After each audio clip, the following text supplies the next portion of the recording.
हिंदवी स्वराज्याचे सरसंस्थापक छत्रपती शिवरायांना मानाचा मुजरा करतो। भारतीय राज्यघटनेचे भारतरत्न डॉक्टर बाबासाहेब आंबेडकर यांना मानवंदना अर्पित करतो। आणि आज भारतीय जनता पक्षाच्या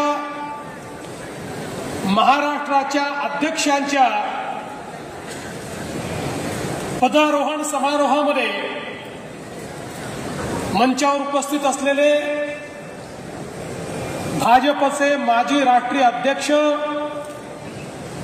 केंद्रीय मंत्री आणि आपल्या सर्वांचे लाडके नेते आदरणीय नितीनजी गडकरी,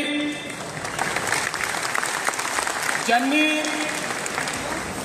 अतिशय सुंदर असा भारतरत्न डॉक्टर बाबासाहेब आंबेडकरांचा इतिहास आपल्यासमोर मांडला, ते केंद्रीय मंत्री आणि या निर्वाचनाकरता निरीक्षक म्हणून या ठिकाणी आलेले आदरणीय भाषा हिंदी तर शिकता येईलच, पण हिंदी सोबत कोणतीही भारतीय भाषा तुम्हाला शिकता येईल, त्यावेळी मात्र हिंदीची सक्ती, हिंदीची सक्ती, हिंदीची सक्ती अशा प्रकारचं बोलणं सुरू केलं। या महाराष्ट्रामध्ये सक्ती एकच आहे, ती म्हणजे मराठीची। मराठी शिकावीच लागेल।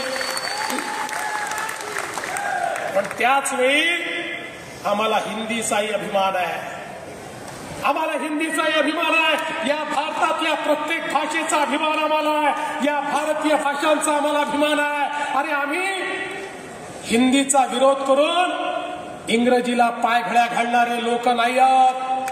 आम्हाला अभिमान भारतीय भाषेचा आहे। हो, इंग्रजी भाषा आवश्यक आहे म्हणून शिकली पाहिजे, त्याचा आम्हाला विरोध नाही आहे, पण इंग्रजीला पायघड्या घालायच्या